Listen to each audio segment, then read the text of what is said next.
गुरुजी नमस्कार, जय श्री कृष्ण। तपाईको यात्रा कस्तो रह्यो? म अत्यन्तै सकुशल इजरायलमा आइपुगेको छु। हजुर। इजरायलवासी सम्पूर्ण नेपाली दाजुभाइ दिदीबहिनीहरूलाई म हार्दिक फेरि पनि दोस्रो पटक पनि फेरि म अनुरोध गर्न चाहन्छु। भोलि हामीहरू सबैजना सँगै बसेर हामीले अत्यन्तै दिव्य सत्सङ्ग गर्नेछौँ।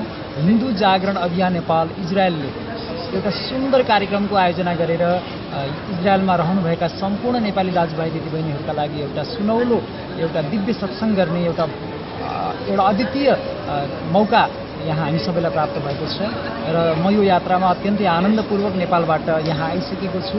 त्यसैले फेरि पनि यहाँहरू इजरायलवासी सम्पूर्ण नेपाली दाजुभाइ दिदीबहिनीहरूलाई भोलि हामी सँगै बसेर सत्सङ्ग गरौँ।